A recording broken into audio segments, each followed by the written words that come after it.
হরে কৃষ্ণ। তো আজকে শ্রীমদ্ ভাগবত তৃতীয় স্কন্ধ প্রথম অধ্যায়ে আমরা 21 নম্বর শ্লোক নিয়ে হাজির হয়েছি। আমার সাথে সবাই পাঠ করবেন।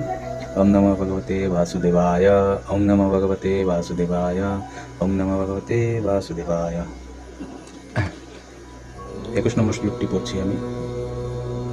তত্র অথ সুশ্রাব সুহত বিনষ্টিম বনম যথা বেনুজ বহিনী সংশ্রয়ম সংস্পর্দয়া দগ্ধম অথ অনুসূচন সরস্বতীম প্রত্যক্ষ ইয়ায় তৃষ্ণিম।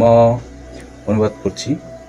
প্রবাস তীর্থে উপস্থিত হয়ে তিনি শুনতে পেলেন যে বাঁশের ঘর্ষণের ফলে উৎপন্ন আগুনে যেমন সমস্ত বন দগ্ধ হয়, তেমনি পরস্পরের বিরোধানলে তার সমস্ত স্বজনবর্গ বিনষ্ট হয়েছে।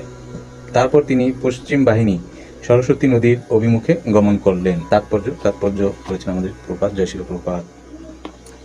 কৌরব ও যাদব উভয়ই ছিলেন বিদুরের আত্মীয় স্বজন, এবং বিদুর শুনেছিলেন যে ভাতৃঘাতী যুদ্ধের ফলে তারা বিনষ্ট হয়েছেন। বনের বাঁশের ঘর্ষণের সাথে মানুষের সঙ্গে মানুষের ঘর্ষণের তুলনাটি তাৎপর্যপূর্ণ।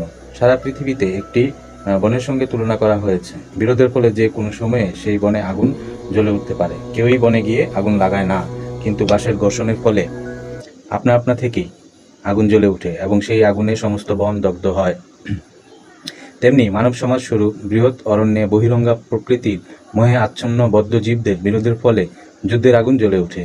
পৃথিবীর এই আগুন নেভাতে পারে কেবল মহাত্মাদের কৃপারূপ মেঘনিঃসৃত জল, ঠিক যেমন মেঘ থেকে উৎপন্ন বৃষ্টি দাবানলের আগুনে নেভাতে পারে। তো তাৎপর্য আজকে এতটুকুই।